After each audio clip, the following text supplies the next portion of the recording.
with Nelson Elder Care Law, where we help you protect yourself and your loved ones from the uncertainties and the curveballs of life. One of the things that we've been covering over the last couple of weeks on Live with a Lawyer, Wednesdays at 3 p.m., is supplemental and special needs trusts. If you have some questions, go back and see our video from 3 weeks ago with a good primer over the different types, or last week, whenever we talk about the pre-planning side of it with what we call third-party special needs trusts. Today, we're going to be focusing a little bit more on a crisis type situation. What we're talking about today is what's called a first party special needs trust. Whenever we talk about a first party special needs trust, the first party portion of that phrase talks about the person that's actually on government benefits being the one that sets up this trust. Why would somebody set up their own trust like this? It's to help preserve government benefits again. We'll go through two stories today talking about why somebody might have to do this. And unfortunately, they are more crisis situations. It's somebody that's in dire need of these benefits and is about to lose them. So let's go ahead and jump on in. As always, guys, feel free to leave some comments below and we'll get back to you. And if you have further questions that you don't feel like putting in the chat, feel free to give us a call, 678-250-9355, where you get to set up a free complimentary session with a member of our legal team to go over your specific needs. Again, talking about the first party special needs trust, what this is a way to divert assets or income from somebody to help them keep their means-based tested program. What we're talking about here is Medicaid, SSI, different kinds of government programs, whether that be federal or state level, that provide for things like health insurance or a monthly stipend. Sometimes it's things like Meals on Wheels. Sometimes it's things like in-home caregivers even. Often, people are on these programs and it takes a little bit of effort to get on them. And then later on in life, they receive an inheritance or they receive a lawsuit settlement. And unfortunately, they no longer meet the benefits for these programs because they got too much money. How much money is too much money? In some of these cases, it's only $2,000. That's pretty crazy to think about. In almost all cases, the cap's going to be around 10 grand. And so we're talking about big chunks of money, but not necessarily huge in the whole perspective of things. And so if it is something where one spouse passes away and leaves a small life insurance policy to somebody that was maybe a child on these benefits, we can kick them off. Sometimes it's years later, whenever a lawsuit gets settled, that will make it so that distribution or that lawsuit settlement kicks them off the benefits they've been on for a year or two. And so how do they preserve these benefits? With a first party special needs trust. How does this work? It's a vessel. It's just a kind of a treasure chest that holds these assets or receives some of this income in a way that allows it to be used for their benefit. And then ultimately, it doesn't count as a resource for them for these programs. Pretty cool how it works. The government really did us a favor in saying instead of just getting kicked straight off and having to reapply, you can go through this process. As long as it's done within the right time frames, you never lose your benefits. So let's talk about a couple of examples. One of the saddest cases that I've had in my whole time of helping thousands of families go through this is a sweet young girl. She was 26 at the time that we got connected. Whenever she was 8, she had an injury through medical malpractice. The doctors made a mistake, and because of that mistake, she had an iodine exposure into her lungs that made it so she'd never be able to breathe normally again. This kind of poisoning and toxicity in her body caused a lot of detrimental effects throughout her life, where she was never able to work, never able to leave her parents' home, and both of her parents were full-time caregivers for her. They qualified for a program that allowed for her to have health insurance paid for by the state, which was very, very much appreciated by the family because her medical needs were extremely high. She was the kind of person that couldn't communicate with you because of this disability, and it was very hard to see what she had to go through. Unfortunately, whenever her family went and sought out an attorney to handle her malpractice case, they went with somebody who probably shouldn't have. The attorney they met with was a referral in the town that they lived in, which was up in North Georgia. And as the guy went through the settlement with the hospital, he did get them a settlement, but it was a very small one. It was set up as an annuity that had an inflation rider on it.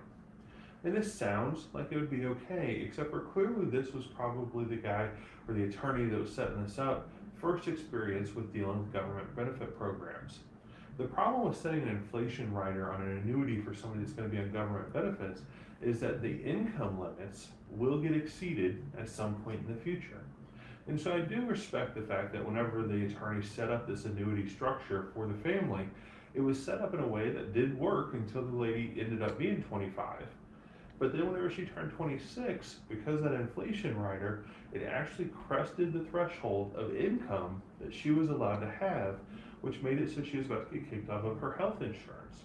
Now, because of this annuity payment, she didn't even get the monthly stipend that most people receive whenever they're on the same program. They weren't in it for the money, they were just in it for the healthcare need that she really, really needed. Without this program, her health costs would have been in excess of around $4,000 to $10,000 a month. And that's just not sustainable because the total malpractice settlement was less than $150,000. And so annuitized over her whole life, she's only receiving about $700 a month. Because of this income and because of that inflation rider, it kicked her off of that health insurance. The family came to us in quite a crisis, but we were able to set up a first person special needs trust for her that does say that she's going to be able to qualify for this program. She was able to keep her health insurance. She was able to remain on the program, and we guided them through that.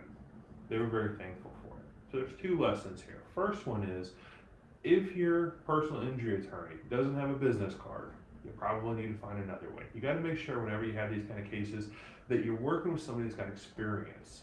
We don't do personal injury, but if you or your loved one finds themselves in this situation, make sure you're working with a very talented and very experienced firm. You need somebody that knows what they're doing.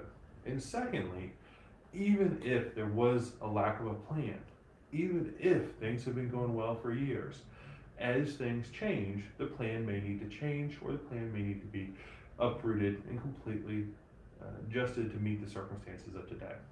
That can always happen, even if it's this crisis mode, even if it is we just have 30 days to do this kind of plan.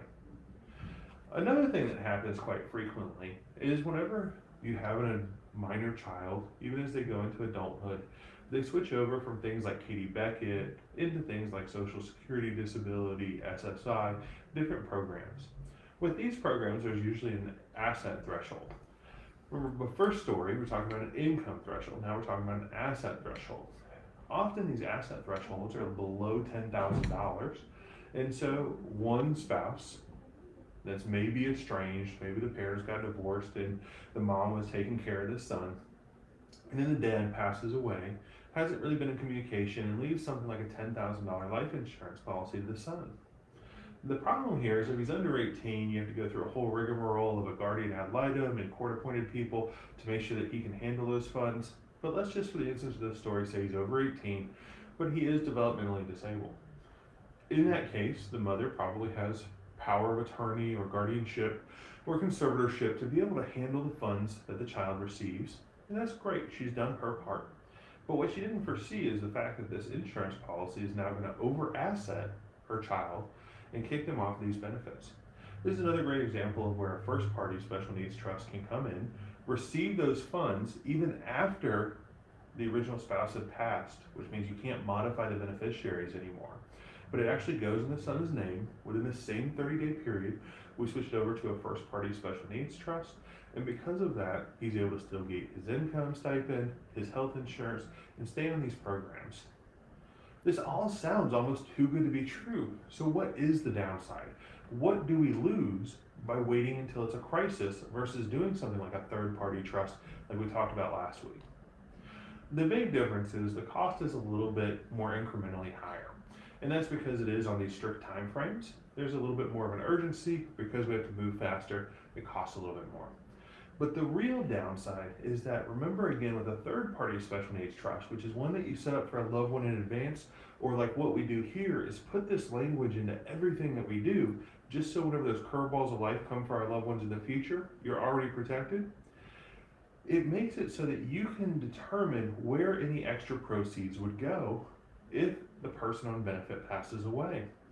In a first-party special needs trust, the remainder of any money in there is probably going to end up going to reimburse the state for what benefits they've paid. Now the great news is we still get the benefits, and those benefits usually far outweigh what was going into the first-party special needs trust. Remember, we're not talking about $1 million life insurance policy here. We're talking about usually $10,000, $20,000. That's not enough to prolong somebody in the kind of care and health insurance they need. But whenever they pass, if we haven't spent that money on things that they need to support them that the program allows, the remainder of the funds are going to be returned to the state. That's the big con, or the big argument against waiting until you're in this crisis. Where if you do a little bit of pre-planning, you just have some forethought. If you know somebody's going to be on these, or if you just want to have a full, complete plan like what we do here, you can set it up so that you never put yourself in this spot, and then you can always identify where those extra proceeds will go. It's not just the state. And so again, I know we were talking about the best and funnest part of what we do with estate planning, but these are very, very important things that can drastically change you and your loved ones' lives. So keep in mind, if you don't have a plan, you need to get one. We have all kinds of plans, from foundational to very comprehensive, and we'll walk you through everything. You get to sit down with a member of our legal team, absolutely free of cost, to be able to analyze where you're at and where we can help you get to. If you want to kind of have that kind of experience, feel free to give us a call, 678-250-9355, or shoot us a message, and we'll be glad to get you on our books. Again, Josh Nelson from Nelson Elder Care Law. Thanks for joining us. We're live with a lawyer.